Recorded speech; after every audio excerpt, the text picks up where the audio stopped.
You're going to follow them diligently, aren't you? Anyway, it's great. This afternoon we're going to do something a little bit different for the lecture. David will take over and I will see you later in the afternoon. But for those who are really curious, oh, and Belle Collins arriving. Come in. Yes. Hey. Would you like a cup of tea before we start? Just keep coming. Anyway, what's very impressive, by the way, this is an LCD television screen almost behind us. That's why it's going to look really clear. So anyone would like to maybe purchase one for their home, feel free to talk to the Four Seasons afterwards. But at this point in time, I'll pass over to David. We're going to do something quite different for the lectures today. And hopefully you will really enjoy the afternoon. And I look forward to seeing you this evening at dinner. David.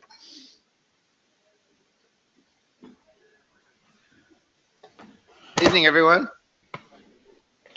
Yeah, right. Let's have another go at that. Good evening, everyone. Good evening. Okay. That was sort of better, but it's pretty sad, isn't it? You know, the louder you say good evening, the more food and alcohol you get afterwards. So, I mean, tonight's speaker is Rob Carlindsey. He's actually in Indiana as we speak, and he's going to be coming to you from there on this screen. And Rob I met Rob a few years ago, and before he gave a lecture in Sydney. He's a frequent visitor to Australia. I actually think he wants to live here, but he hasn't found a way to stay here yet. But when I met him, I didn't actually know he was the lecturer that night, but I was chatting to him before the lecture, and he was telling me all about water. And he managed to hold my attention and fascinated me for about 20 minutes talking about water. Now, he's not going to talk about water tonight. Well, maybe he will if I can convince him. But his background, Rob's a real person. In other words, not a dentist. So he's a scientist. He's got a bunch of degrees. He started a company that Indiana Nanotech, which says it all, doesn't it? Nanotech, whatever. No one knows what it means, but it must be something good.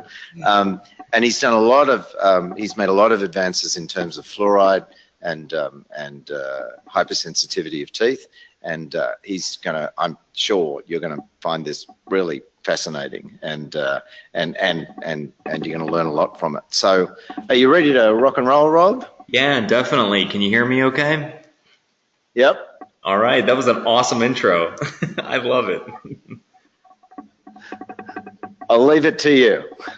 All right, so this evening, you see the title up on the screen here, and I hope everybody can hear me okay, and it doesn't echo too much, and I'm sure that the LCD screen makes me look better than what I really am, but that's all right. So yeah, so the title here, Clinically Effective Strategies in the Management of Tooth Decay and Dentin Hypersensitivity. So it sounds like a lot. We're going to do our best to try to get through it. If I had to have 4 items that would be learning outcomes, I would probably say these. You know, we're going to talk just a little bit about minimally invasive dentistry. We're all familiar with it probably in some form of another, whether it's the IC-DOS system, whether it's the Canberra system, whether it's the caries management system, which I know is homegrown there in Sydney with Dr. Evans and such. So all that shares the same tenets of minimally invasive dentistry, which is, you know, don't obviously drill if you don't have to. But then, you know, while that's the easy thing, we're going to talk a little bit about fluorides, and I think that we might be able to shed some light on just some of the different formats, whether it's rinse, you know, whether it's the toothpaste, the varnish, including the silver diamine fluoride, and in addition to that, the different types of fluoride salts. So we have that as well. Are all calcium phosphate systems the same? If I'm posing that as a question, obviously that probably means no. And so I'll briefly talk about that. And then we're going to go over again the treatment and etiology of dentin hypersensitivity. I think that there's some really interesting subtleties in here. I mean, everybody knows about the hydrodynamic, methods there with the hydraulic conductance to try to measure that fluid displacement. But there's some nuances. What's the difference between cold and hot temperatures? Doesn't matter in the fluid.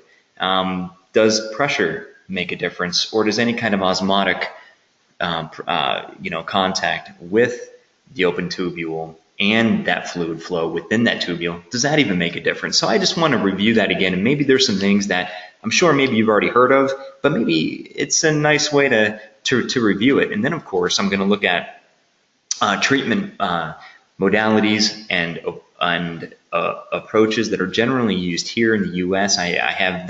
There's a couple really good articles that talk about it. We're going to look at the northwest side of the United States, which is generally a more conservative, if I may say, a minimally invasive side of the U.S., as well as a general overall feel for how that is done throughout the U.S., not just the Northwest. So obviously in this conversation, there's lots of different types of lesions, and I know that, and you guys know that. Here's just one example. If you follow the camera, they talk about the different types of tooth decay and all the things that you can do to try to prevent that, right? Foods with too much sugar, not flossing enough, things like this. So all this is very casual, and we already know all these things. But still, it doesn't change the fact that there is what is considered a tooth decay death spiral. And I'm showing you here statistics in the United States. This was more recent data that was collected over a whole age range from children all the way up to seniors. And this is not our retirement plan, even though I wish it was. It's not our retirement plan. No, this is the mean decayed, missing, and filled teeth surfaces that are experienced by these age groups as we grow older. And what is interesting is that despite all the improvements in the dental care and all of you clinicians there, I mean, you guys are experts and you're good at what you do, but there's going to be limitations, whether it's the food that people eat, the medicines that they take, whatever it is. Even with proper care and proper knowledge, the decay just is not stagnating, and it's not decreasing in many aspects. It's actually increasing. And so these data here were published in 2007. This was a group out of the Centers for Disease Control and Prevention, and they analyzed data more recently, and they compared it to about 20 years ago, and they did find that there's increases in decay. Now, we can't say that it's just one factor, and all of us believe that. We know that the overall health and genetic profile makes a difference. We know that the buffer capacity of saliva, the quality of saliva, whatever the microbe makeup is of the saliva, all that matters. We know that. We know about the quality of the dental tissue, whether there's some developmental defects or hypocalcification, things like this. I mean, all that affects the teeth, and there's certain things that we can't control. There's other things that we can control, and obviously those are the extrinsic factors, and we talk about patient education, oral hygiene, diet, and even iatrogenic factors that are introduced in the clinic, as well as at-home, side effects from different things like medicines, for instance. Even taking aspirin can be mildly dry mouth condition. There is the side effect. I think there's over like 400 different types of medicines that by the time you get to be of the age of about 40 and over, that they can all lead to some kind of dry mouth condition. And so all that goes with it. We're going to be talking a little bit more about patient education toward the end of the lecture, but because I think that it's very interesting to see whether that is or isn't very effective. And I'm sure you all have your own thoughts about that and, firsthand experience. So here is an example of a restoration gone bad, right? So here there was a tooth. It had a composite resin. It was in the first molar, tooth number 30, if you follow that type of scale here. And the restoration lasted about 12 years. In this particular patient, there was a history of dental caries, very high risk, since 6 years old or even younger, having some kind of caries experience. But the individual did live in communities that had water fluoridation, and generally, as he matured and grew into adulthood, lived a fairly healthy lifestyle, good diet, lots of exercise. The oral care regimen was really good, flossing and brushing at least twice a day, occasional mouth rinse. And then about at least 5 years ago, there was the introduction of a 1.1% sodium fluoride dentifrice. So this is actually pretty good that it lasted 12 years. Nevertheless, the resin broke down, and obviously it failed, and a new restoration had to be placed. Now, what's interesting about this patient is me. This is one of the reasons why I ended up shifting my focus. I know David had mentioned just briefly about ice and stuff. I was studying a bunch of different scientific things, including lithium batteries. This is going probably back at least 15 years ago. I was studying the kinetics and the thermodynamics of the transition of water freezing into ice. I was also studying, just a little bit dry mouth, right? Stealth technology for the Navy. That was a really interesting experience, and I did that briefly. And also did some silicon wafer technology. And I was also studying just small molecules and diffusion rates of them and just characteristics of proteins and such. But anyway, one day I went to the dentist, and it wasn't for this reason here that I'm showing you for my restoration breaking down. It was actually, I had a crack in one of my molars, and just on a routine trip to the dentist, I was informed that I had a crack and that it would need a crown. Well, that ended up being a crowning moment for me. I was very frustrated because at this time I was probably as fit as I could be, and I was eating so well. I mean, I swore off, the white breads and the sugars and things like that, things that you would think that would and that do contribute to some forms of decay to some extent. But nevertheless, it happened. I mean, but I don't eat crunchy stuff. I don't chew on ice chips. I don't eat peanut brittle or anything hard like that. I just had a faulty tooth. And so they said I needed a crown, and I said, okay, I gotta think about something else. And so I did just a little bit of crude research to at least get my feet wet, cut my teeth really, if I may, into the dental research. I got some extracted specimens, dental specimens, just some molars. It was interesting. I got them off of eBay whenever you could do that. And I don't think you could do that now, but it was very interesting at the time. I remember my brother saying, "Oh my God, Rob, I think, if anybody's monitoring your emails and stuff on your phones, like how the governments do now and probably everybody else," he said, "I think you just made it onto a watch list." But it was a very interesting time. I needed to experiment, if you will, and I didn't have enough dental specimens hanging around. I guess I could have asked the dentist, but it would seem to be an odd request perhaps. And so because teeth were available on eBay, I got some. I did some experiments. One thing led to another. The School of Dentistry here in Indiana, which, by the way, I am based in Indiana and in Indianapolis, and that's where I got my graduate degree in chemical physics, here in Bloomington, Indiana. Well, the dental school is in Indianapolis, which is where I live now. It's about an hour north. And I was still part of the Indiana University system. So whenever I started doing some of this research on these specimens that I got from eBay, I was able to get in contact with the dental school, and they invited me up to give a presentation on some of my research, not my dental research, but just some of my other basic science research, whatever I was working on, including ice and battery technology and things like this. And they were intrigued enough, and I was very fortunate that they offered me a position. And so I left my postdoc, which was studying ice at that point, and I took a brief faculty job at the Indiana University School of Dentistry, where I learned a lot about dental research, probably the more accurate stuff. And here I also learned, and I hadn't known this previously, but Indiana University was the origin of the very first clinically proven effective fluoride dentifrice.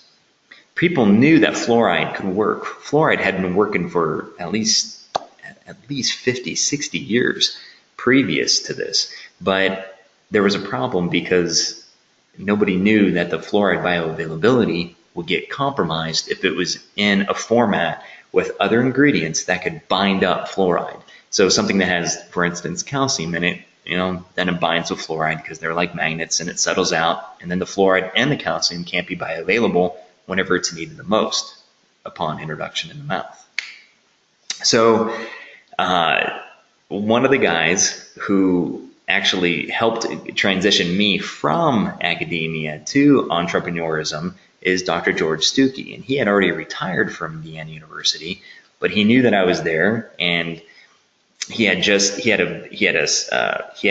had a small business just right across the street almost, and he offered to partner with me and say, hey, you know what, your research is pretty good, why don't we take you out of there, because the funding environment is that much better. And honestly, it is. And it was, at least at that point, whether it was the state of Indiana offering grant money, whether it was the small business innovation research programs that were available from the National Institutes of Health. And so to be able to use those vehicles to help fund the research, that's what I did. But as I, learned, and even before I made that transition, I came to know that George Stuckey was a graduate student on the original team here at Indiana University that had accidentally found the abrasive system that could be compatible with fluoride just enough to be put into a tube of toothpaste. It was, at that point in time, the partnership was with Procter & Gamble, and that became known as the Crest toothpaste, I guess, or the Oral-B if it's there in Australia. So that's kind of the link there. And the original toothpaste had stannous fluoride in it, and it was a low pH system, and the abrasive system that they happened to put in that system just to have it stable enough, well, it was an accident. It had stayed in the oven overnight. I think it was an accident by a graduate student. They just forgot about the calcium phosphate system that they put in the oven overnight, and it transitioned into a phase that just happened to be a bit more conducive to being combined with stannous fluoride in a formulation. And so maybe by the skin of the teeth, the formulation worked, but it was the very first time that a fluoride dentifrice could have a positive effect. And at that time, this is in the early 1950s, at that time, fluoride dentifrice, and mostly fluoride in general, was thought to have more of a benefit on children and not adults. And obviously that view has now changed, but that's the evolution, that's the progression of science and just life. And so, the dental studies had shown up to that point, especially those with fluoride dentifrices, that once you have your permanent dentition, the studies weren't coming out. But few people knew that it was this potential negative interaction of fluoride with whatever abrasive system or other agent that is found in toothpaste, that might actually be compromising it. Fluoride solutions are working just fine, but as far as a fluoride toothpaste, that was a big deal. So I know that's a bit of a segue, but I think it's very interesting history. And what's really interesting is that, I had partnered with a guy who was a graduate student on that team, so he knew, and he still does, and he has all these crazy, very insightful and just very knowledgeable stories about fluoride development anyway. And so between him and my learning with him, he as a mentor, and of course with my time at Indiana University, I became very familiar with a lot of the dental models and the experts in the field. And obviously there's too many to count really, but there is so much to learn, and there's so much to do. And even though sometimes we think that we know all there is to know about fluoride, sometimes we don't. So the transition, and get back to the slide, I just want to point out from the late Aubrey Sheehan, he had wrote back in 2002 regarding some restorations. And so I want to point this out because this restoration lasted 12 years, which is actually pretty good compared to what he said. He said, until recently, this is in Medical Principles and Practices in the 2002 issue, until recently, the most common dental procedures have not been critically evaluated to assess their efficacy. The failure rate for posterior dental restorations is high. Between 50 and 75% of all amalgam restorations were replaced within 10 years. And the median longevity was 7 to 8 years. But here's the catch here. The figures for posterior restorations in deciduous teeth are much poorer, and those that are made of composite materials, like the one that I had, have half the longevity of amalgams. And so to even be able to get 12 years out of this restoration, some of you might be believing, hey, that's actually pretty good. Well, this is actually quite a feat. Regarding my caries experience, it's funny because me and my brother growing up, both of us, for a number of years, we had the same diet, more or less. We had the same oral care hygiene, and he never got any kind of signs of tooth decay. But man, I was blessed with it. I just thought it was just happenstance, I guess, But I try to do everything I could do now, to try to combat this. But all that was some of my motivation, a lot of my motivation actually, for segueing into dental work and then developing a toothpaste that is actually now available in Australia. I think you guys now have the 1.1% sodium fluoride dentifrice ClinPro 5000. So that was the very first one that I had messed with in terms of developing there with respect to the calcium phosphate ingredient and matching it with the fluoride content. I'll talk about that just briefly, but that's not the focus here. We can always talk about that separately. So obviously, minimally invasive dentistry, it's more and more of a push. There's more articles coming out. Here's a more recent article that was published in 2016 in the Advances in Dental Research. It has a lot of these very, very good, some of these very well-known researchers that from all different parts of the world that talk about the need to come to some kind of agreement and some consensus then on what is some of the terminology and what are the signs to look for in terms of how do we handle teeth. And all that, again, has elements of the camber system, the ICDAS system, even the caries management system. What was interesting about this system, and again, this is from your local hero, if you will, Dr. Evans from the University of Sydney there. This stuff made news in the US in the Wall Street Journal not too long ago. Of all places that it could really make, news, it made it in the Wall Street Journal, a financial journal. It's such a foreign concept, you see, at least in the United States, just with the ingrained methodologies and expectations in the insurance programs, all the incentivization programs support this, that it's not simple dental treatments. It's usually restorations that handled the decay. And so it was kind of interesting that whenever this was published in 2016 in the Wall Street Journal, look at the headline, "Simple dental treatments may reverse decay." This isn't news to those that hold with the caries management system, the ICDAS, and other systems, even with the minimally invasive dentistry. But it is news because that thought process hasn't trickled out yet to all the clinicians, and it surely hasn't trickled in to the incentivization programs, i.e. third-party payers and insurance. But it's trying to get there. So some of the key aspects of minimally invasive dentistry, and I just let that other part go there because that was the part that was about non-cleansable lesions, which do need restorations, of course. And that's not what I want to talk about today. But the part that I do want to talk about today are those that are cleansable, the ones that are non-cavitated, or even those that are cavitated. What does that mean in terms of cleansable? That they're readily accessible to both the patient and the clinician. I think this is key, and we're going to just talk about this briefly. Why is that important that it's accessible? Well, there has to be the ability to remove the biofilm. If you can't remove the biofilm, then really whatever you're going to recommend or do, whether it's the flossing or the toothbrushing or the rinsing, is going to have limited effects. But this also bodes well for fluoride. Fluoride has a special property, if you will, actually it has several of them, that distinguish it from other agents, including, for instance, chlorhexidine. Remineralization then, of course, follows after biofilm removal is achieved. You want to release the rest and possibly even reverse that decay, stabilize it, get it to a strong enough position, especially if it's in a deciduous tooth. If you can avoid any kind of restoration, that's good. I mean, we obviously know that's a temporary situation. So if the tooth does get cavitated, though, even if it is primary or secondary, then consider the options of either sealing or resin infiltration. Both methods are very good, and both methods give even better results whenever they're coupled with a fluoride program. So let's talk about biofilms first of all. I don't want to have to go back to the beginning, but we kind of have to do this. A lot of people point fingers at S mutans. There's still a lot of information on the internet and in certain schools of thought, especially the older, more established practices that have very, very well seasoned and very well skilled, clinicians talking about it. Well, S mutans is only a part of the problem.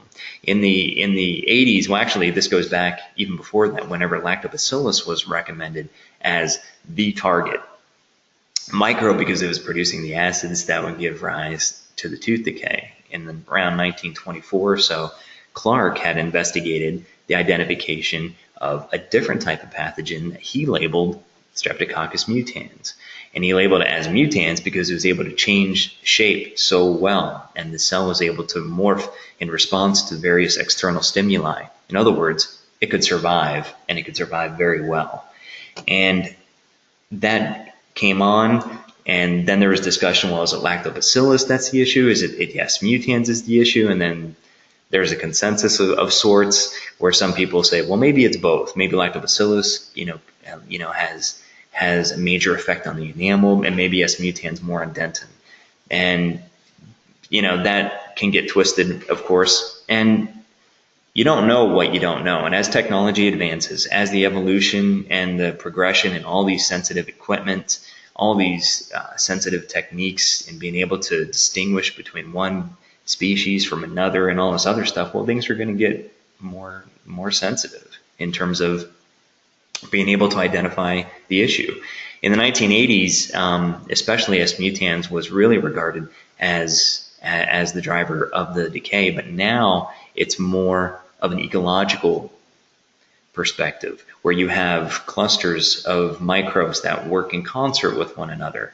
Even if they're dissimilar, it's not just one or two species that we have to worry about, it's more of a collection.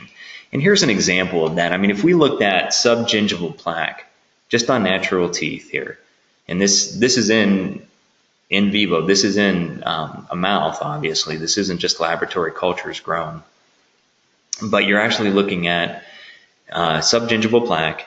You're going to see all these different layers, and you have fusobacterium, you have treponemes, you have eukaryotic cells, you have actinomyces, tannerella, you have a lot of different species. And it's hard to identify for sure, or even if you could identify one of those species, well, how do you attack just that one? This was the problem with developing vaccines. Everybody still believes that there's hope for a vaccine, but both vaccines have been in development for not only lactobacillus, but also S. mutans for at least the last 80 years.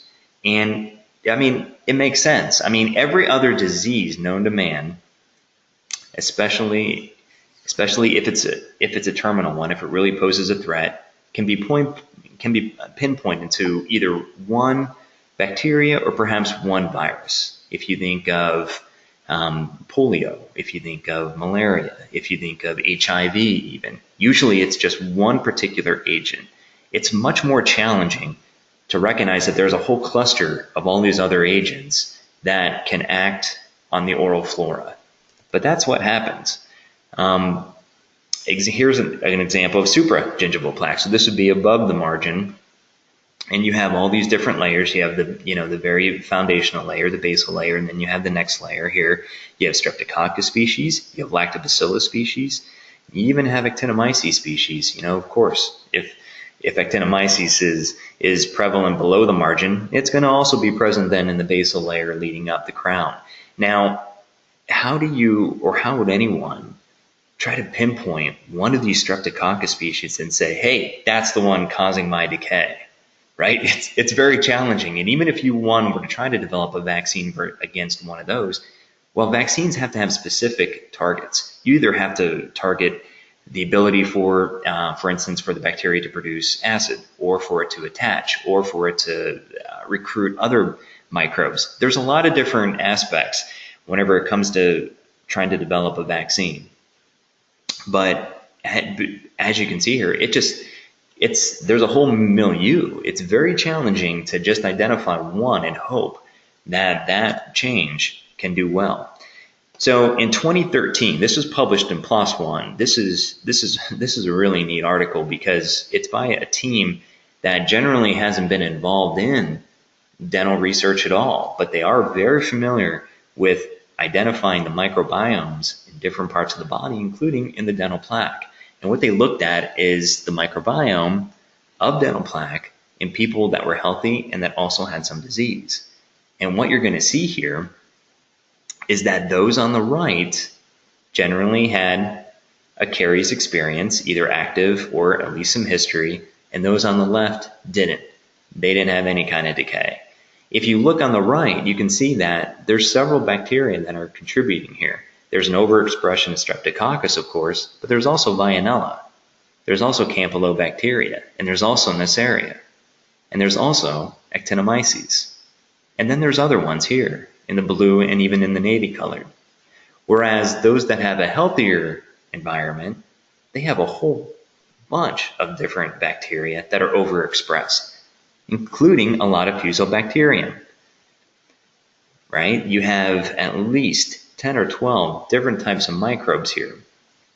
It's very challenging to be able to shift, that microbial population from disease-free to disease and from disease to disease-free in the laboratory, let alone in vivo. And so these are some of the realities that we're faced with. So what do you do then? If you can't necessarily control, per se, one particular species, then what can you do?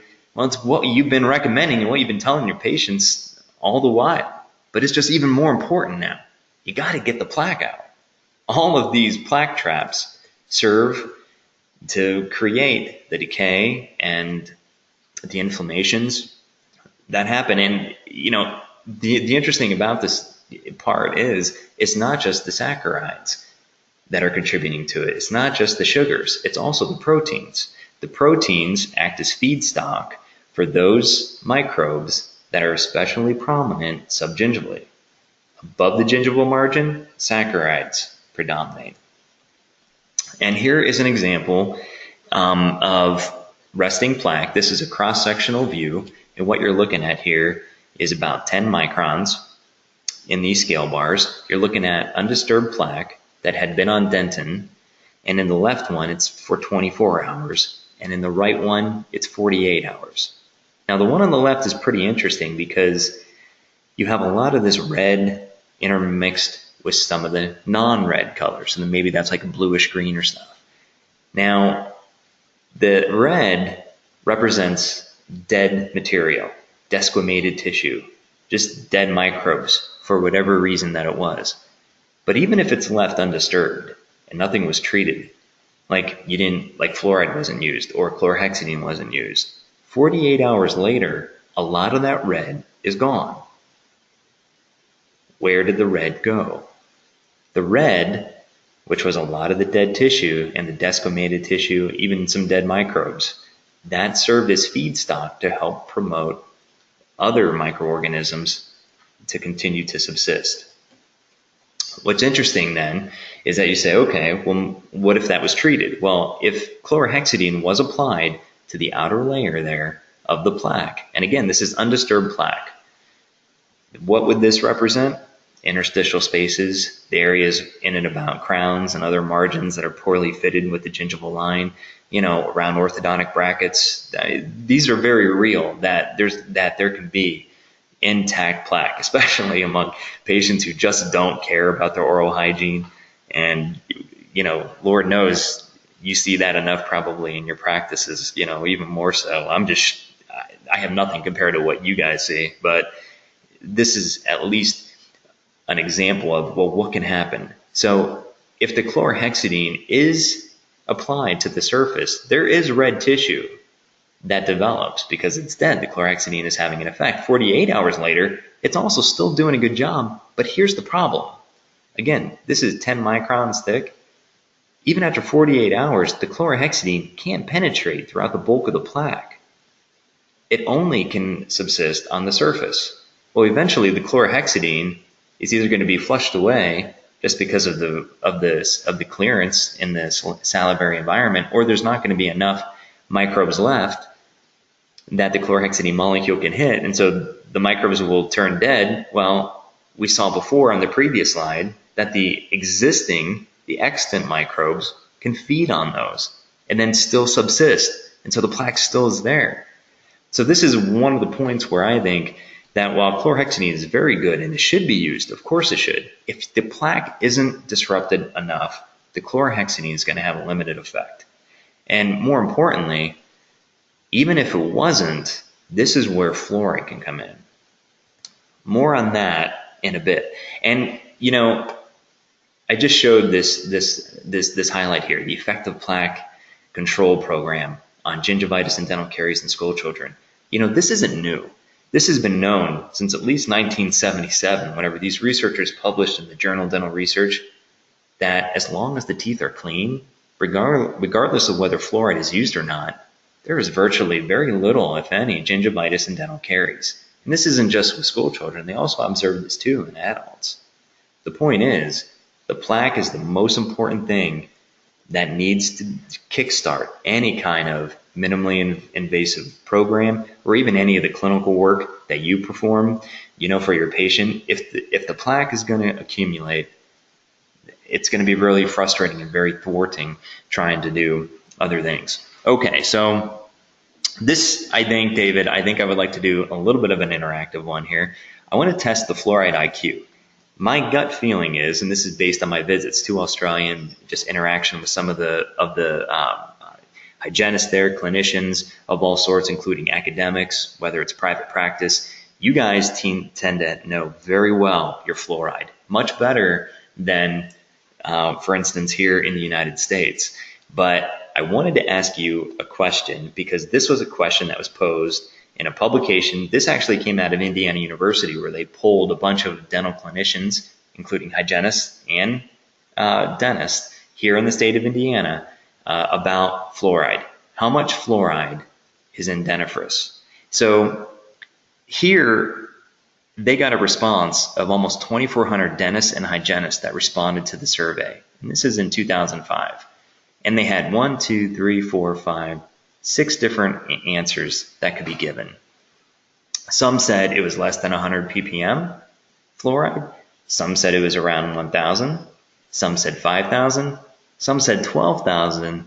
50,000 was very marginally known, but most of them, almost 50%, did not know how much fluoride. So I want to ask you, David, or anybody, or any of the audience members there, how much fluoride in an average over-the-counter dentifrice is there in Australia?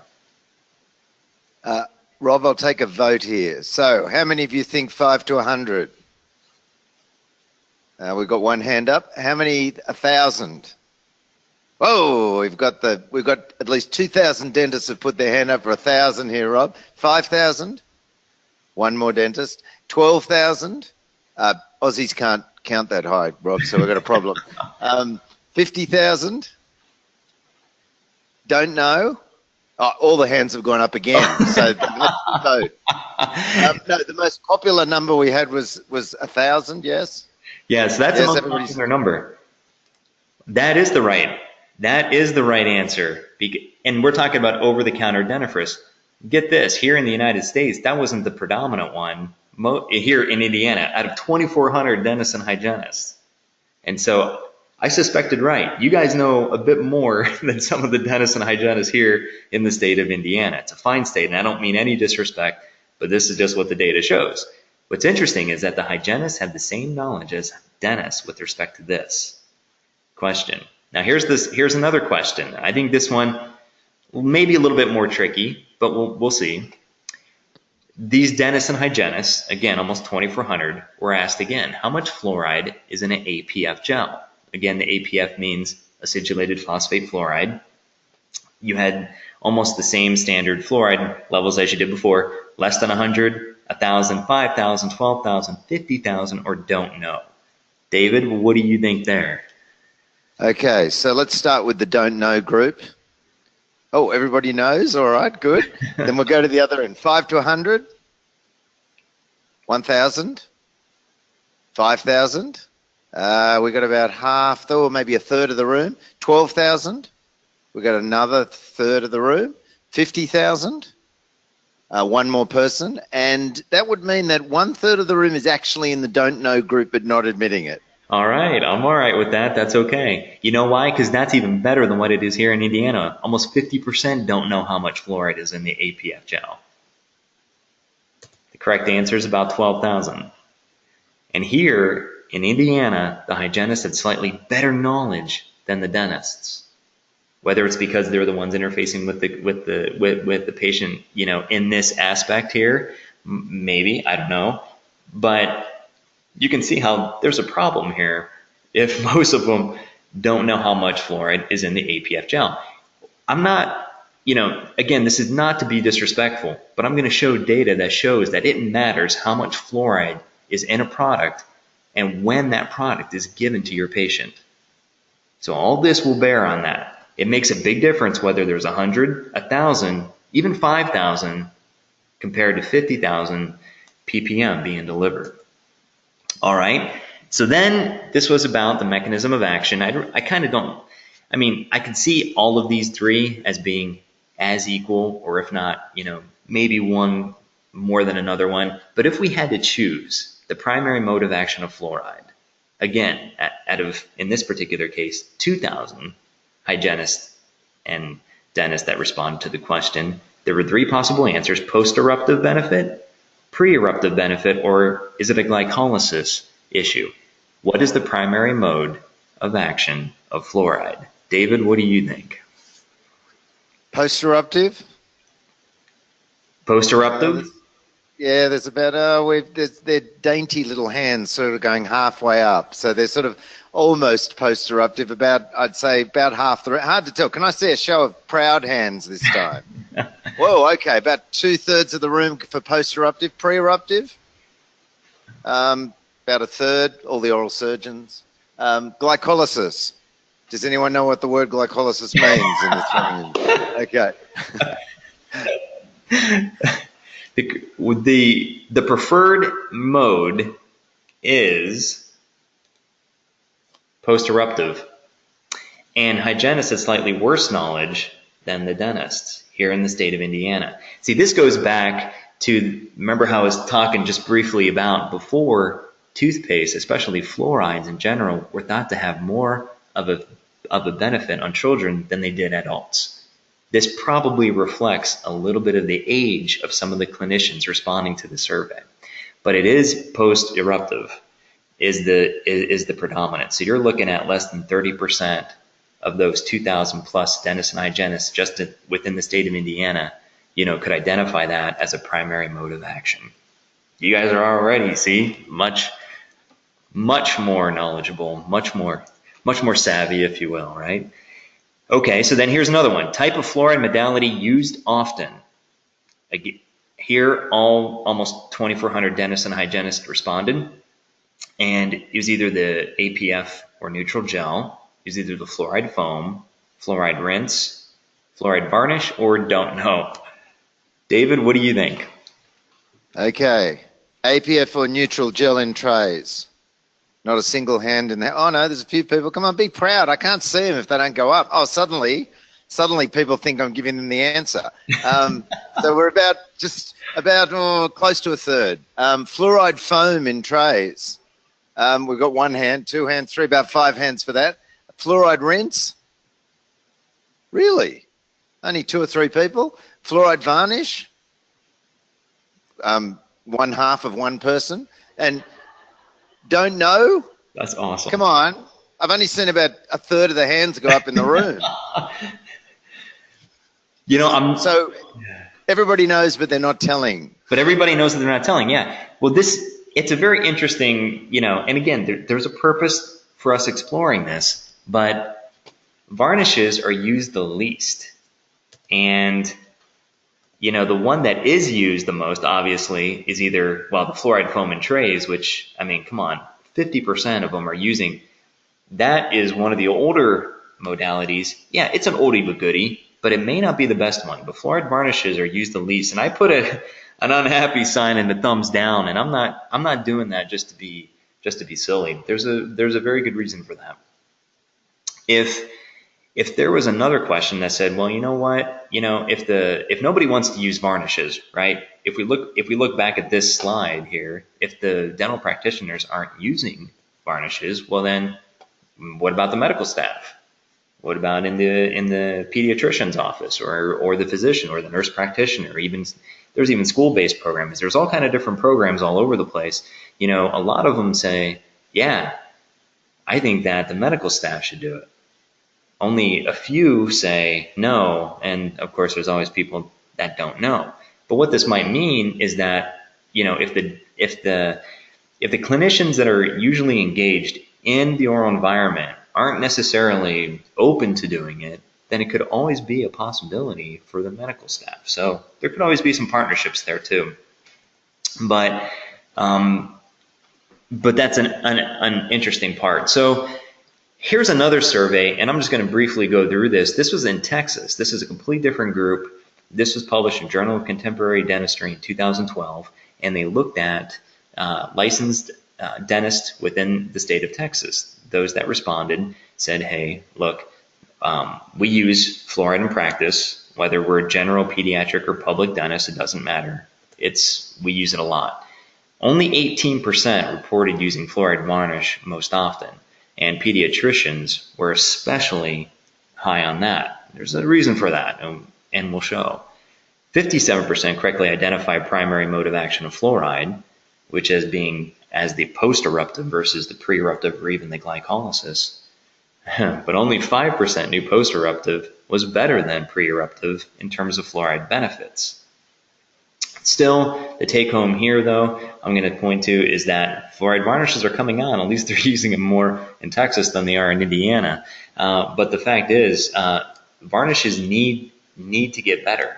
So we're getting to that point. But before we move on, I just said about acidulated phosphate fluorides, and I had touched on just briefly in my words silver diamine fluoride.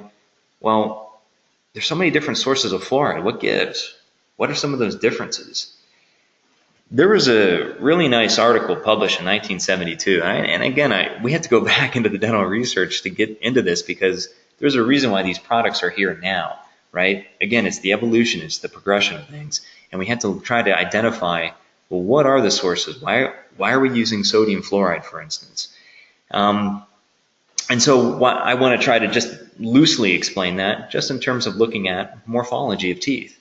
So if enamel was taken and demineralized with 50% phosphoric acid for 1 minute, this is the ensuing structure, whether it's the prism body that survives or whether it's the tail region that survives.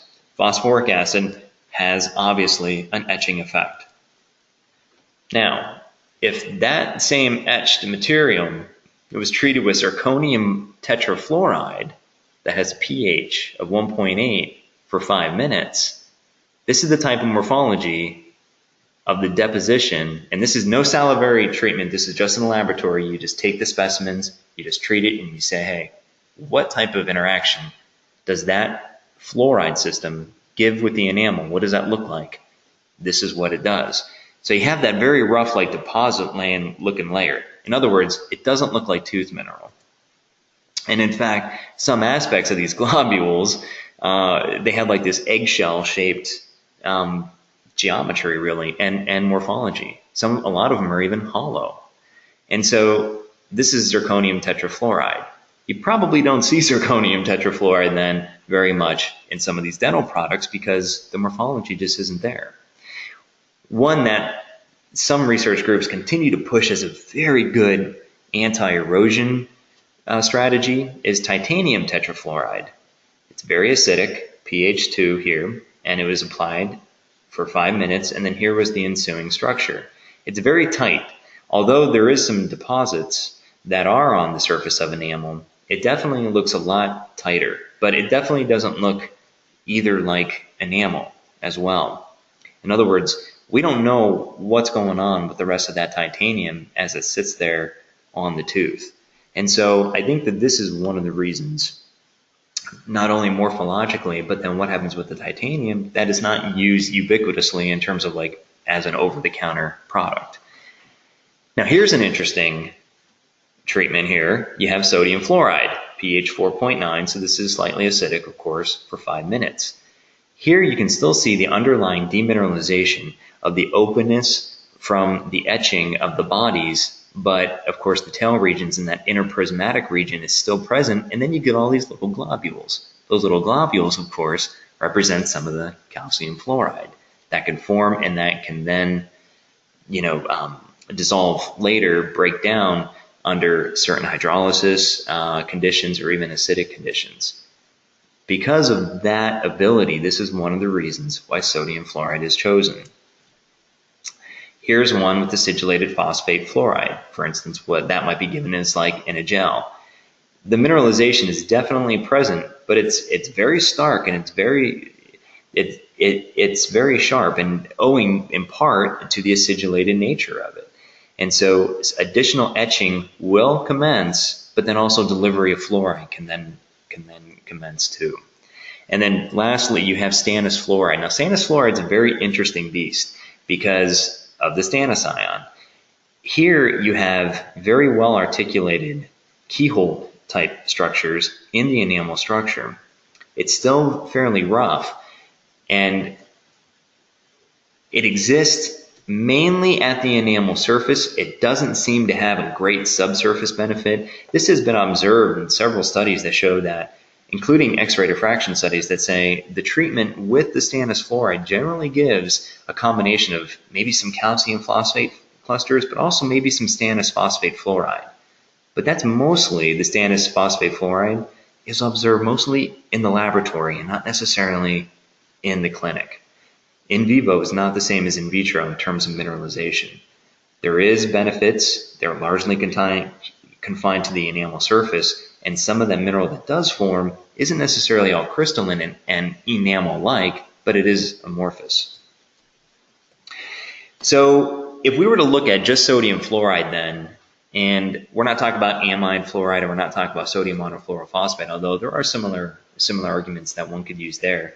As long as fluoride is being used, then we're starting off on the right foot. But this use of sodium fluoride is especially popular, and for good reason.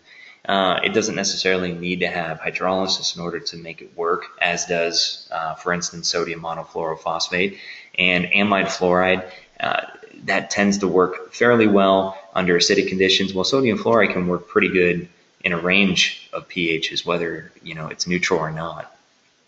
But also because sodium fluoride helps promote two different types, again, this is generally speaking, of fluoride-based mineral. One of them is fluorapatite, and the other one is calcium fluoride. What's interesting about this is that both of these can be very useful. One isn't necessarily better than the other one, but they can actually cooperate with each other and have a better benefit for the tooth and the overall oral environment. Fluorapatite is generally formed very easily if the concentration of fluoride is less than 1,000 ppm. So water fluoridation has typically less than 1 ppm unless the water supply is contaminated by some kind of aluminum processing, or if you're in China somewhere and the regulations just haven't kicked in yet with some of the manufacturing, and then there's a lot of pollution. That was, by the way, one of the reasons why there was certain problems in the U.S.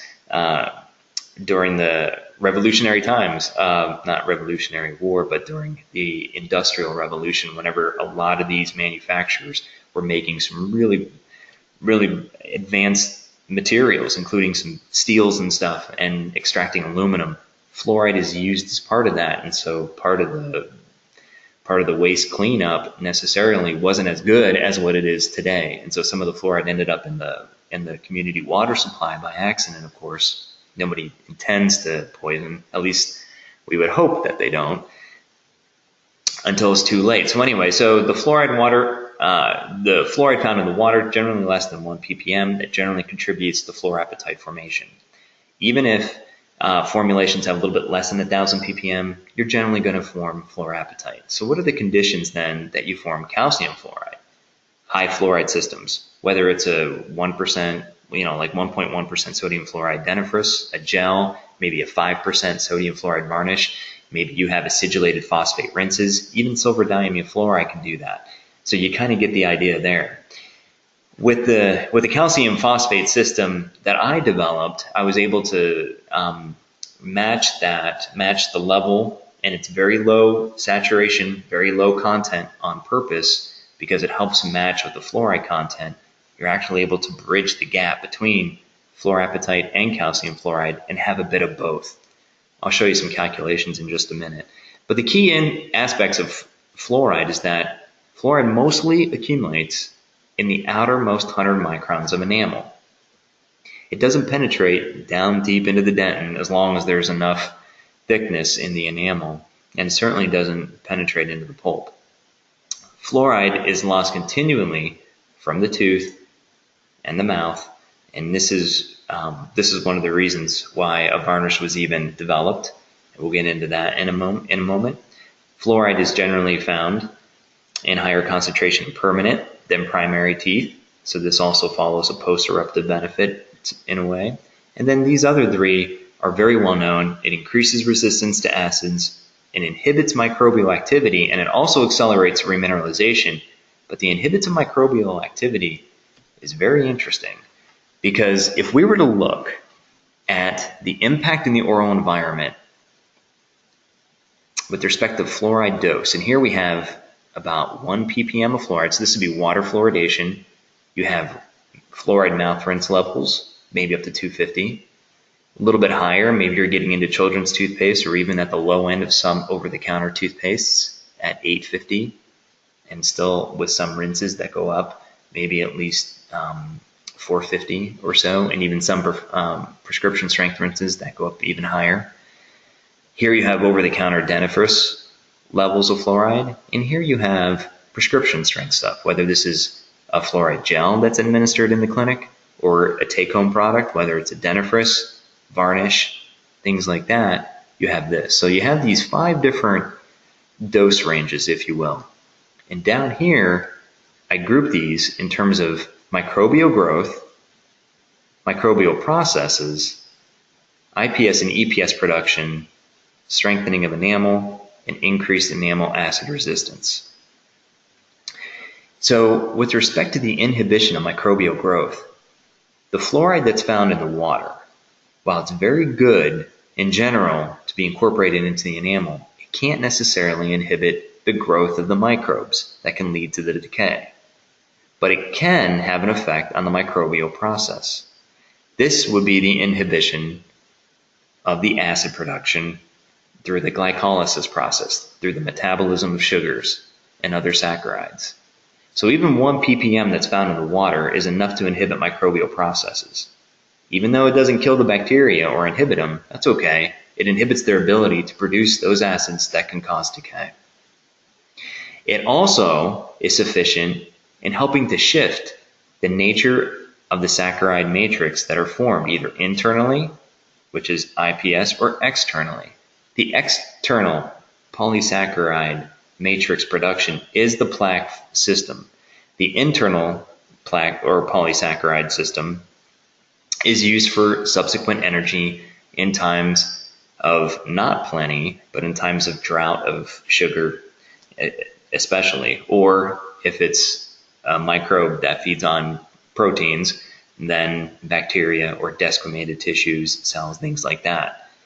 So 1 ppm fluoride can also strengthen enamel and increase its acid resistance. So you can see the benefits of water fluoridation. But you can also see how if you increase the dose response, the effect just gets that much better.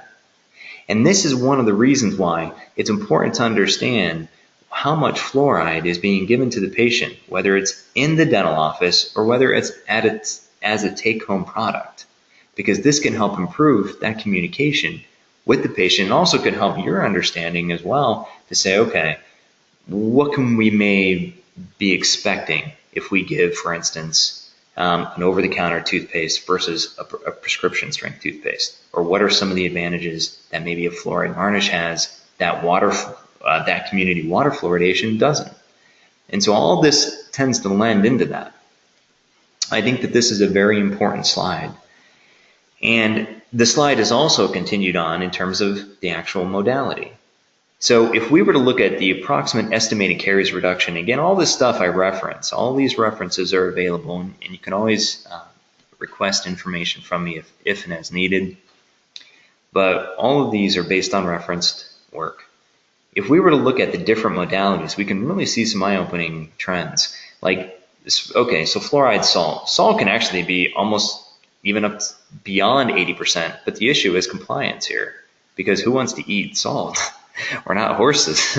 Well, some of us, David, may disagree with that, but for the most part, we don't like eating salt to that degree, and it might also have some cardiovascular effects that are also undesirable. Anyway, so between compliance issue and just some other risks, it's generally not utilized very much. That's one of the reasons accounting for the lower caries reduction. Not because it's a bad system per se, the fluoride's still there, but because the compliance just isn't there. Over-the-counter toothpaste can give about 22% reduction in children. Just by using any standard over-the-counter can give you at least that level of caries reduction. Mouthwash can give at least that level of protection. Why is that though? It has a lower fluoride amount. So why? Generally, the studies that contributed to this were very well done, and they were done in school environments where the compliance issue is very high. So what you're looking at here is not necessarily the effect of the dose of fluoride that's necessarily driving the caries reduction, but the level of compliance. Water fluoridation in adults, as long as it's less than 1 ppm, which is pretty good, gives a really good caries reduction, almost 25%. Water in children, it's even that much better. And it's approaching 30, a bit over 30%, but that's still pretty good. So you're talking about a 24 to 30% reduction just by drinking fluoridated water. Again, one of the reasons for this is because of the frequency of drinking of fluoridated water that may not be as popular now. Obviously, bottled water and other drinks are being used, being consumed. But a lot of these studies here utilize data that had shown, hey, frequent applications of low levels of fluoride is very effective against caries. Fluoride gels, 1250, it only gives about 30% reduction. There are limitations here with the gels. With the varnishes, it can go over 40%.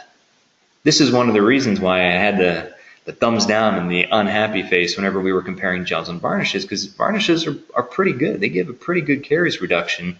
They do have more fluoride per se, but if the varnish can hang around the teeth for longer, then it's going to be doing better. Because it can, especially ones that slowly release fluoride over a longer period of time. The gels don't do that. You get that 20-minute in-office session, maybe 30 minutes.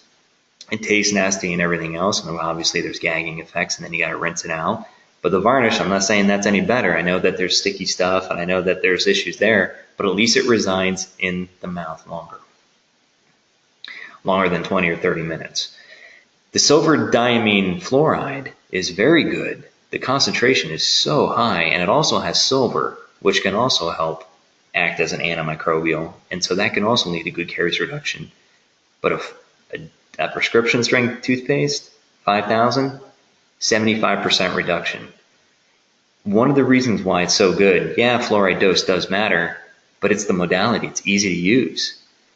And even if you use that once, the amount of fluoride that can hang out in the oral environment is going to be higher, obviously, than that if an over-the-counter toothpaste was used, whether the patient rinsed or not. The fact is you have 5 times as much fluoride, so you can expect to have fluoride reside a little bit longer in the prescription strength toothpaste. Another reason, this is especially useful right before bedtime. That's a great time to use the prescription strength toothpaste. With respect to the varnishes, they're becoming more popular. In the US, it's not recognized as an anti-caries device, but only for sensitivity. And this is why I'm showing here this title for dental devices. And this is what the Food and Drug Administration recognizes fluoride varnishes are, mostly for anti-sensitivity benefits. However, they do allow and they turn the other cheek whenever other agencies, including the American Dental Association and the Center for Disease Control and Prevention, said, hey, look, there are anti-caries benefits. But the World Health Organization supports it, and there's a lot of other organizations too. Well, who are they good for, and when can they be used? Here, you can use it after a prophylaxis. In the Journal of the American Dental Association, also, that was published in 2013, they said, hey, 5% sodium fluoride varnish, it's good for those younger than 6. There is a benefit of at least twice a year for caries prevention. The adolescents that turn into the young adults, there's also benefit there. And then also for root caries, there's a benefit virtually for everybody within, that's walking and breathing on this earth. And more recently, the U.S. Preventive Task Force said that primary care clinicians can apply fluoride to primary teeth of infants and children starting at the age of primary tooth eruption. So you're talking about within a year of that new child's life.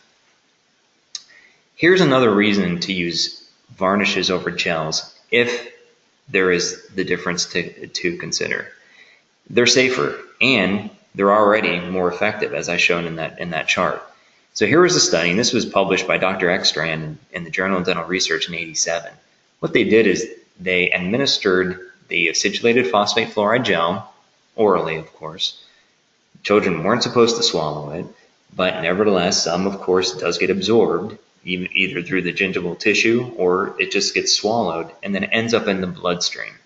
So what they did is they looked at the fluoride concentration in plasma, and they noticed that there was about at least 1 ppm of fluoride found in the bloodstream for some of the kids whenever this gel treatment was used. Well, how does that stack up to a varnish? Even though a varnish has more fluoride in it, the fluoride concentrations were 10 times less. If you look at the scale bar here, 1 ppm corresponds to about 50 on this scale. Here, that scale is almost between 4 and 5. It's factor of 10 less. So there's less risk of systemic ingestion and then circulation in the blood plasma of fluoride. So it does have a higher fluoride content. It can have a slow release profile. There's less risk of ingestion, and it gives better average reduction in caries incidence. More recently, this was published in 2017 in Preventing Chronic Diseases. This is really interesting just because of the sheer number here. They said, okay, the absence of fluoride varnish-related adverse events in caries prevention in the United States in young children was researched for those between 0 and 5 years old. What did we find? This is really impressive. Following over 2,000 children in various communities for up to 3 years, having a cumulative of over 10,000 plus fluoride varnish treatments, and each child on average receiving about 4 varnish treatments per year, they found 0 fluoride varnish related adverse events. So if there are questions about safety, if there is any kind of concern about that, this is one of those studies where it took a long time to organize and to conduct, but it shows that even over 10,000 fluoride treatments, despite having higher fluoride content, it's safe. So maybe some of you use fluoride varnishes to help accelerate post-orthodontia remineralization. It can work. If you use here is a study that showed using the Diagnodent pen, if you used fluoride varnish versus just like a saline solution, the lower the score, the higher the mineralization. It was accelerated at the 3 months and 6 month period relative to the saline control. So it's effective even for post-orthodontia. Now I like to talk about, well, what do you look for in a varnish? Obviously it's a physical barrier. It's meant to delay the release of fluoride. The ones that do the best are probably going to be the ones that I would recommend. There's a lot of different products out there. You guys are inundated with so many choices. The rapid and/or fast release properties of a varnish don't necessarily mirror or emulate the original design of a fluoride varnish. This rapid release or fast release profile, that tends more to a gel, for instance, or some kind of hybrid between the two. The idea is it has to be sticky and it has to last quite a while. Encourage remineralization at and within the enamel surface would be best. Even if it has other ingredients, that's good. But as long as they integrate with the enamel and they just don't hang out as precipitate, that can lead to either tartar or whether it just gets cleared and not utilized. Those things just aren't helpful. I mean, and it's expensive too, especially if it's not going to work well. So I like the original varnish systems, Durafat and the Floor Protector. Floor Protector came out a little bit after the Durafat did. And one of the reasons why I like these were the original varnish systems. They knew that they needed to sustain fluoride release, and so they were designed as such. So you're going to have other formulations that are going to compete with these that say, hey, look, ours delivers more. We deliver more fluoride to the tooth. Well, the fluoride I talked about can only absorb so much, or the tooth can only absorb so much fluoride, A. B, it's the sustained action of a varnish that tends to the benefit, not the fast release. I also like the ClinPro white varnish. Obviously, I have some interest because I developed the tricalcium phosphate system, but let's be honest, this system here has very similar flow properties to the original Durafat. However, it is clear and it has calcium and phosphate, and that does make a difference in terms of mineralization and prolonging fluoride contact in the system. So this is not a fast release system. It has very similar flow properties to the Durafat, but it also has some calcium phosphate to deliver. If we were to take a look at some of the data that was published in the Australian Dental Journal in 2014, they looked at the release of calcium phosphate and fluoride of several varnish systems that were on the market. One of the newer ones is the MI varnish. Another relatively new one is the Enamel Pro that has the amorphous calcium phosphate. They tested the ClinPro varnish, and they also tested the Colgate Durafat varnish. They assessed what the calcium phosphate and fluoride contents were, and what I did, they published that data. I took that data and I put it into a chemical equilibrium calculation model in order to determine, well, what are some of the mineral phases that can form given how much phosphate, fluoride, and calcium were released into the solution. And so I used a model that has been around for many years. It was originally developed by the U.S. Geological Survey, but is now managed, strangely, by an outfit, well, at least this system is this Visual Mintech system in Sweden. Plugging those numbers into the system, we're able to get estimates about some of the different types of mineral phases that can form. So for Durafat, you only get the blue, which corresponds to calcium fluoride. That is consistent with one of the two principal mineral phases that I talked about before for sodium fluoride. You either have fluorapatite or calcium fluoride. So Durafat, with just having fluoride only, is very good at forming calcium fluoride. So that's expected, and that's good. The ClinPro has a nice hybrid. It forms calcium fluoride and also has characteristics of fluorapatite. Why? Because it releases the fluoride at that slow level, similar to Durafat, but also because of the type and nature of the calcium phosphate that it includes. It has low levels of calcium phosphate that can help drive fluorapatite formation. Both of these are good. It's not one or the other. Both of these are good. Enamel Pro has aspects of forming hydroxyapatite, which is okay, but it may not be ideal because hydroxyapatite is less soluble than fluorapatite. If you're using a product that's designed to have a fluoride benefit, you probably want to maximize the amount of fluoride mineral that you have. And there's also some characteristic octacalcium phosphate that could form too. So you're getting multiple phases. And with the MI varnish, it's good also with the fluorapatite, but it also has some characteristics of forming hydroxyapatite, which may or may not be as desirable. From a varnish system, in my opinion, the fluorapatite and calcium fluoride, that is predominantly the type of phases that you want. These other phases are more susceptible to acids, for instance, or, especially in the case of octacalcium phosphate, it may not necessarily transition to a useful tooth-based mineral, like an apatite-like mineral, if the water content isn't there. Where's the evidence for that? If we were to take a look at the ClinPro, and again, this is all independent data, so although, obviously I do have interest in the calcium phosphate system, I had nothing to do with collecting any of these data. I just put them into a program to try to better understand what some of the differences are. And here's another study. This was a dental researcher in Eastern Europe that looked at the X-ray pattern of enamel without and with treatment with a varnish. And they also looked at the morphology. Here, the bottom row shows that this is the apatite characteristic signature, but then whenever the varnish is applied, you get a strong signal here too, just slightly off kilter from the hydroxyapatite because it is the fluorapatite system. So the X-ray diffraction shows that the ClinPro varnish forms fluorapatite mineral, and it also has calcium fluoride-like morphology as well. So I think that that's nice. It's always helpful to have experiments that can back up the modeling that is done, and also gives rise and better understanding to, well, what are these varnishes doing in general? What can we expect to form? Another really neat version, I'm going to just Yeah, just focus on this one just for time purposes. Recently published, a study came out of University of Michigan, independent study published in Journal of Dentistry in 2017.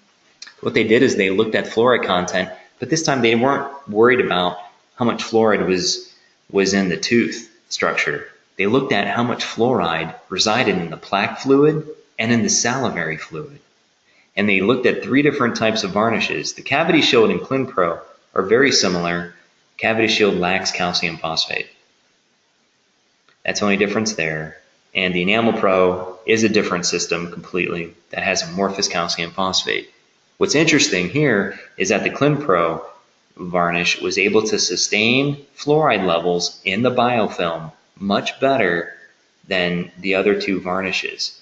Why this is interesting is because that's where the fluoride needs to have the effect. If we take a look back about undisturbed plaque and why it's important for an agent to be able to get into the plaque, even if it can't be disturbed all the way, especially with respect to fluoride, which has antimicrobial benefits to it, then that is one of the areas where you would want to have fluoride in the plaque fluid. All of these varnishes, though, tended to stay in the salivary fluid in general equally, so there really wasn't any big differences there. And that's not really so much of a surprise. But this is very important in understanding, again, certain differences within certain varnishes, of course, but also where some of the use of these varnishes are. The varnish also releases dental hypersensitivity. This was an independent study done in Turkey. Again, they used the ClinPro varnish. Other varnishes can probably work as well.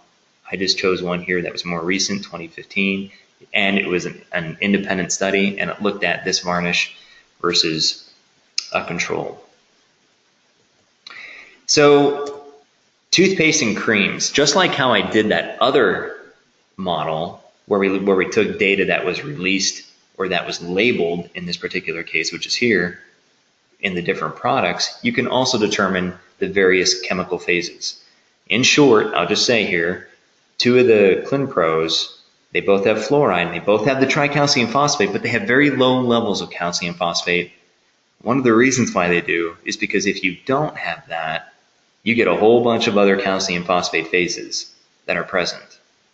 If you look at the Enamelon, which is ACP, the Tooth Mousse that you're familiar with, and Tooth Mousse Plus, these are fine systems too, but there are just a lot more other phases. You have octocalcium phosphate, dicalcium phosphate, anhydrous and dihydrate.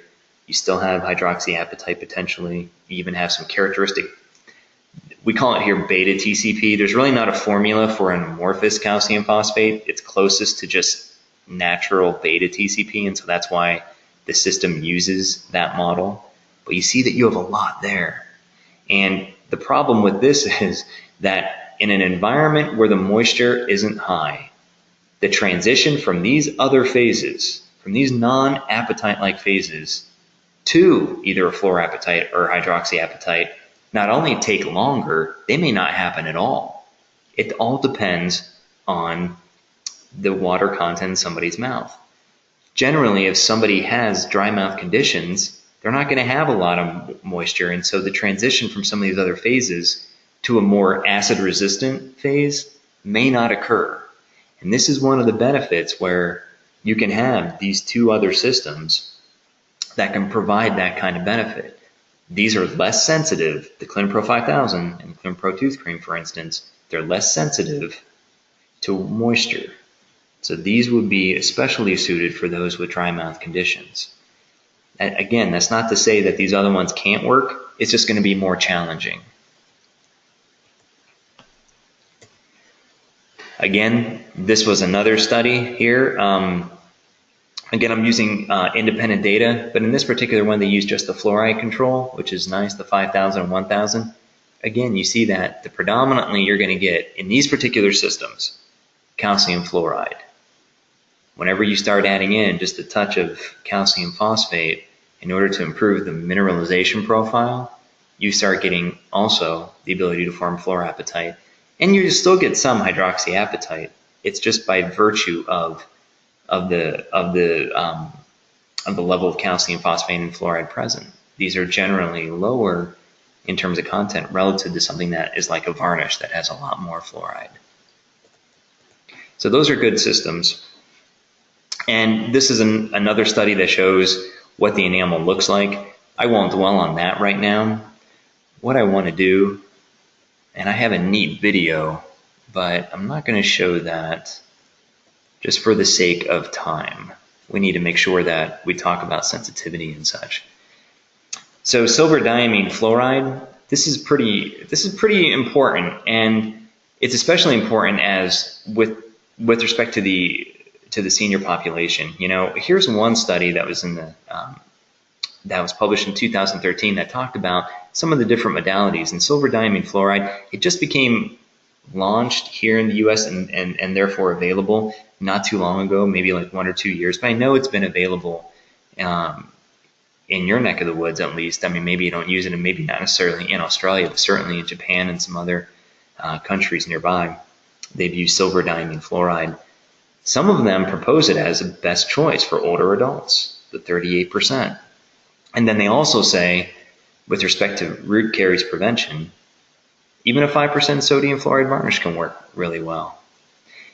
Silver diamine fluoride has been around a long time. You know, it is a colorless solution. I don't know if you guys have used it, but it works both from a fluoride perspective and also from the antibacterial perspective with respect to silver, because silver can react with bacterial amino acids, and it can also react with tooth phosphate.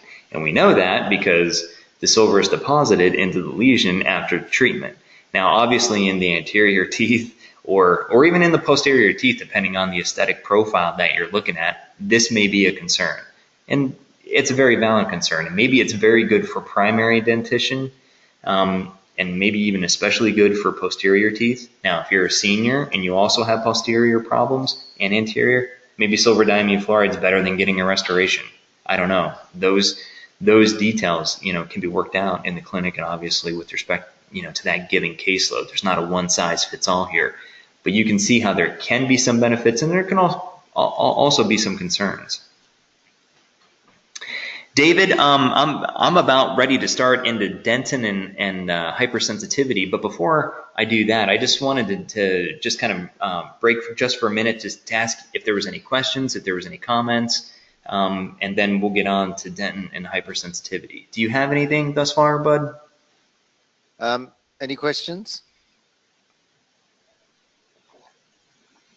They're really shy, Rob, because they think that you can see them. I know. I can't see. You know what? I can't see anybody. I can't even see myself.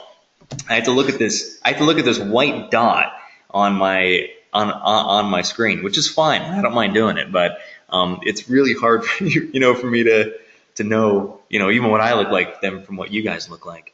I think that because we still have about what 20 minutes or so. Is that right?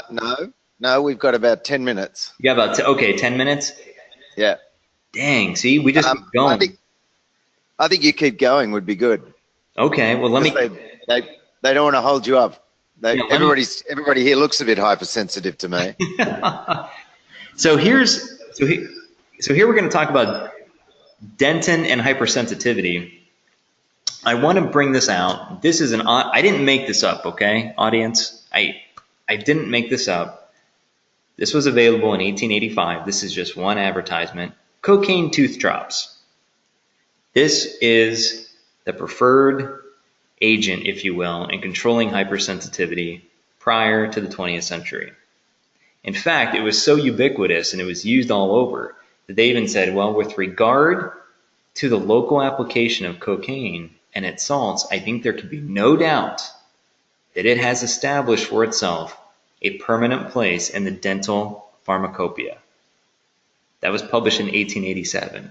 Unfortunately, that's not the case, or fortunately, I don't know. But one of the issues here, and I have some really neat stories. I won't read them here. Maybe I could share them another time. But there's some really interesting case studies, and it's just fascinating reading some of this stuff. But here is a packaged product, cocaine tooth drops, that one could just buy. And I love it because it even shows the kids being happy and playing with it. So I guess it's suitable for all kids. But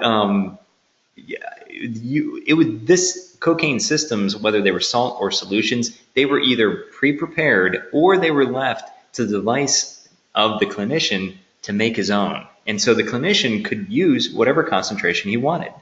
If he wanted to use 1%, he could use 1%. If he wanted to use 50% cocaine solution to numb the area and achieve the desired result, then that could be had too. But there was a lot of flexibility, a lot of power with the clinicians. Unfortunately, that's just not the case here. Well, at least with respect to this. I guess maybe you can have fun with nitrous, I suppose. But nitrous probably isn't as it could be as fun as cocaine, I would imagine. I don't know. I'm not going to touch on that anymore, but we have to move on.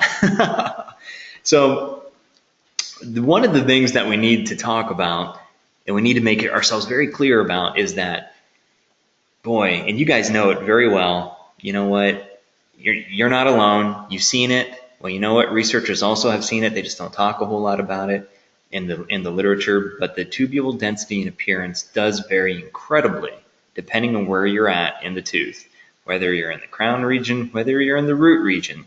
There is a lot of different tubule diameters, density, even appearance as you move from inner dentin, for instance, to middle dentin to the outer dentin, which is then closer to the enamel. What do we mean by that? Of course we have, and here you see the scale bar 50 microns, you see the telltale nice dentin tubule. Really nice. You see the DEJ here. You have the enamel marked by E. DT represents these black lines, which are the tubules. And then D just represents dentin. So, of course, you have all that. But then you also have some structures, and this is 25 microns, that look like an interdental brush. They're very branched.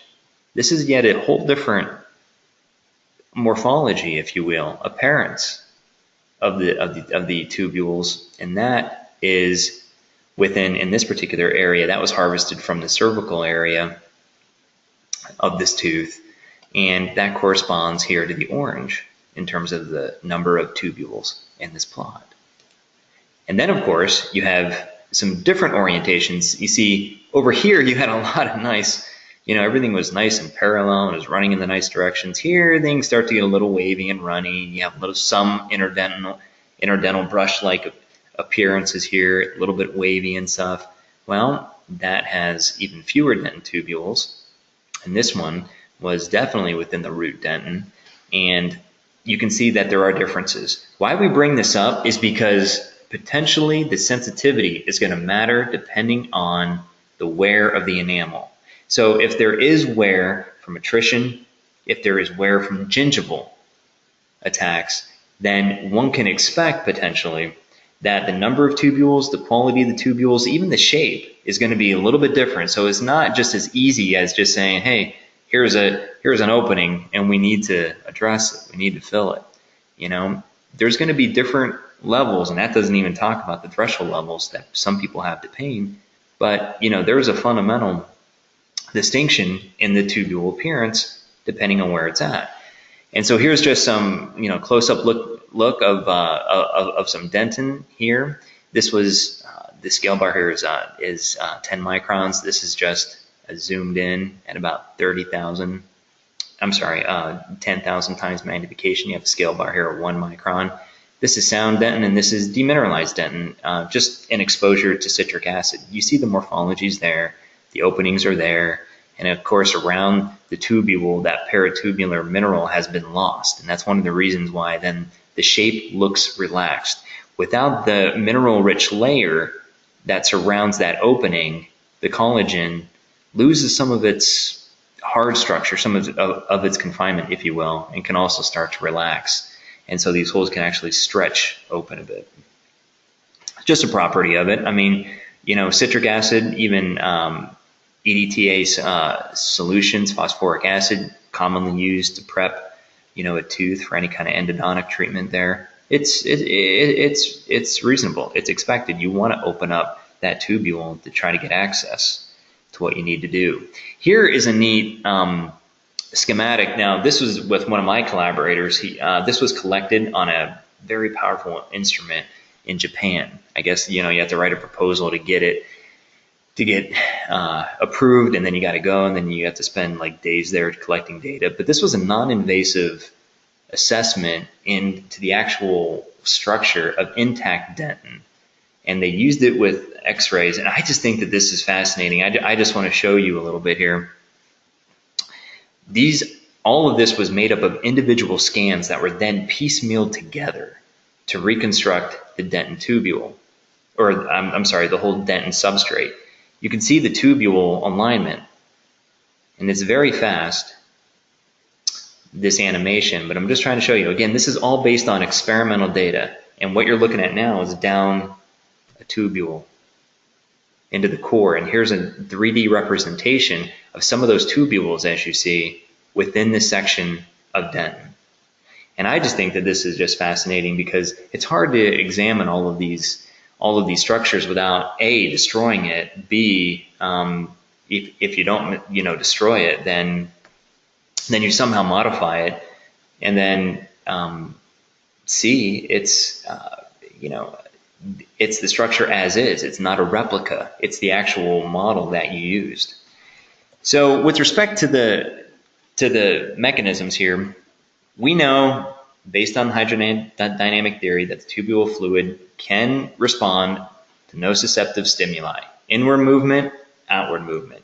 Let's just give some examples. So whenever Brandstrom talked about this, he even did this a little bit earlier in 1967, but this was one of his first measurements. I just want to show you. Here he used a bit of heat. Water, 70 degrees Celsius, applied it to the tooth where he fixed a glass capillary, and boom, there was pressure moving distally away from it. This was with respect to the pulp. You would consider this to be inward movement. There would be no discharge then. So with the heat, in this particular instance, there was no discharge because of the movement pulpward. In this particular case, with the air blast instead, the movement is the opposite way. And then here, one might find, for instance, there might be some fluid that gets evacuated from the aperture, from the opening. And then that would be due to this type of a blast. But what's causing all that? So if we had to review again just some of the features of a hypersensitive tooth, you have to consider the odontoblast process. This is especially pronounced near the junction. You have dentin and you have predentin, and you have these structures that look almost like a flask, like one of these volumetric flasks, where you have this bulbous area down the bottom, and then it tapers into some kind of conical structure. The odontoblast process is very prominent in the inner third of coronal dentin, and in the middle third, and in the middle half or middle third of root dentin. But you don't get that in the coronal dentin. You can see how these lines are very nice. Now, this was published in 1979, and obviously there's issues with the sensitivity and the resolution of those instruments. But I'm just showing this as an example. Here's a demineralized section that shows that you have the outline of the odontoblast process. The S represents a space here against the cell wall, so this is within a tubule. And the wall is represented a little darker. That means that it's been mineralized a bit as well. And then you have the intertubular spacing. So you have one process here, and you have another process there. Whenever it's not demineralized, you can see that there's a lot more electron density, and this is because the odontoblast process during the formation of enamel and actually dentin too, just the whole dentin structure, it pushes out, it evolves calcium and potassium ions to some degree, and some sodium, that collect at the periphery. So where W represents walls, that's why you get some of this mineral here. And the mineral around the tubule opening then is what is also lost in a demineralization event. And that's one of the reasons why it's easier to access the tubule. But that is coming again from the odontoblast. Here's another example. Here we're looking at the pulpal dentin junction. In addition to the odontoblast process, which we mark here by OP, and the bodies, OD, you also have nerve fibers, which wrap around that too. And here's a cutaway view a little bit closer, TEM style, that kind of shows that. And I highlighted one of the patterns of what that odontoblast process might look like. So you might have what might be the main body here, and then you might have a tail here. I think that this is very helpful in terms of understanding, because this is where a lot of this origin comes from. More recently, in 2011, it was published a model based on some experimental observations. And they noticed that this odontoblast process could be modeled very well for fluid movement outward or inward. And they attribute it to cold stimuli would lead to expulsion of the pulp fluid, whereas warmer stimuli would actually result in very little fluid. Another model also talks about, well, what's contributing to that, microscopically? There's potassium channels. This is one of the reasons why potassium nitrate systems can work. They inundate the odontoblast process with potassium that helps neutralize those mechanosensitive channels that dictate the calcium and potassium ion exchange. In the event of some stimuli, the calcium is collected internally into the cell, and near the apical region here of this odontoblast, where especially these ion channels are, there is expulsion of potassium. So this is almost like nature's response of putting relief from a nociceptive stimuli, whether it's osmotic, thermal, electrical, mechanical, whatever it is. That's nature's process. It's actually evolving potassium to try to help neutralize that insult. Without that, it'll get damaged. And so one of the reasons why, from a topical point of view, that you would use potassium is because you're trying to you're trying to also add in some of those nature species, if you will, that can do that. Just for the sake of time, we won't go into the different two channels two types of channels that lead to that. The interaction between all those channels, though, and the nerve fiber and the odontoblast process itself necessarily isn't super well known. But what's really interesting is that if you were to take, and this was in people that were going for initial periodontal prep, if you were to run replica models, this was after their initial scaling and planing and stuff, but before any further treatments, they were assessed, if you will. They were subjected to some different insults, whether not verbal insults, of course, but temperature, pressure, things like this. And they were going to look at whatever the response was. And here you can see just a little bit of fluid here, because cold was one of the responses, and that elicits, of course, the expulsion of the tubule fluid that comes on the surface. What's interesting about that is this is just normal sensitivity. So everybody is going to have a certain level of sensitivity. In this particular case, we're looking at some of the fluid being very small droplets and not very well sparsed. But look at the hypersensitive coronal dentin. Look at the size of these droplets. This is fluid from the dentin tubules that evolved from there. Here's another example where you have some of those fluids. How we doing, David? I'm sorry. You've only got 2 minutes, Rob. Man, I'm going to fast forward a little bit. I think this is really fascinating, some of this stuff. What are we going to talk about? If we were to look at, well, what is the treatment for dental hypersensitivity? It's interesting because, we'll go here. This was a study published in the Journal of the American Dental Association in 2010. They took a group of Northwest clinicians, they called it the precedent group, 209, and they said, well, what do you do for the treatment of the sensitivity in order to assess it, really? They said, well, we rely on patients just saying, hey, okay, during the cleaning, whoa, that was a sensitive issue. Or the patient reports after the dentist asks, well, patient, do you have any sensitivity? So these clinicians use that very much, but frequently it's usually the patient saying, whoa, I didn't expect to have that kind of pain, or, a surprise, if you will, during my cleaning. Scratching with Dental Explorer, although it is one of the options, it's not done as much. applying an air blast. It is, again, one of the options, but it's not done as much relative to having the patient just ask, or communicate after the dentist asks them that, or whether the patient actually receives that treatment. Cold water is not done very much, probably because it's mean. it's cruel. Verbal descriptor of pain is also pretty high. I think that there's a lot more here. We don't have time to discuss all these, obviously, but what's really interesting is that the three most methods used with respect to the frequency of use, they were all non-specific. It wasn't like an air blast was applied or an ice pick or any kind of other directed insult to try to get that response. And I think that that's interesting because this is the same group, and I won't show it here because just for the sake of time, but this is the same group that led to, man, I have so much of this good stuff here.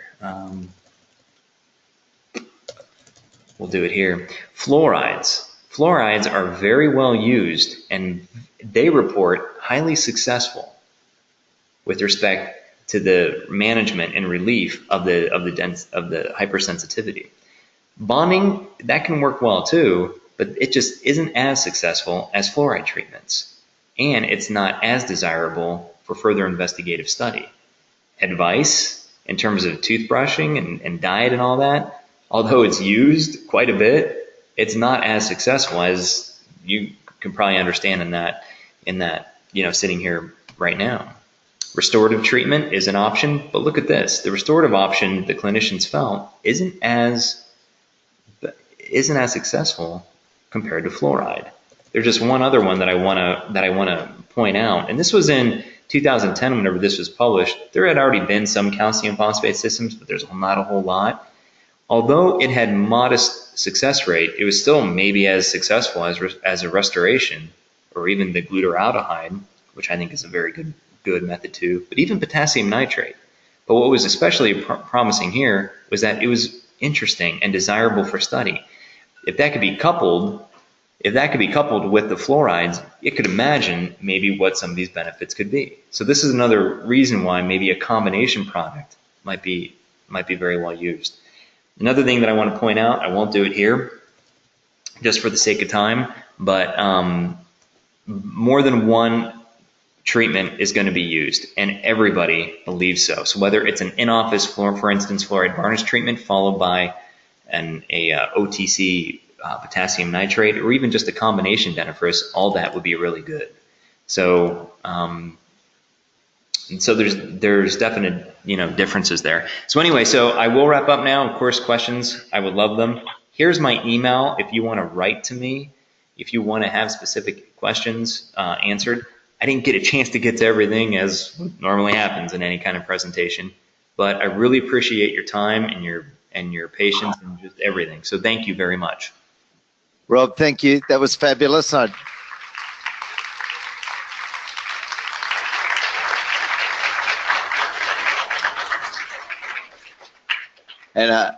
unfortunately, we don't have time for questions, but I know that everybody can send you emails. Yeah, and that's only if you want to, right? Yeah, no, it's compulsory. It's compulsory, right? Thanks a lot, Rob. I really appreciate it. Thank you so much, David. Thank you, everybody. So do I. Bye-bye. Bye-bye.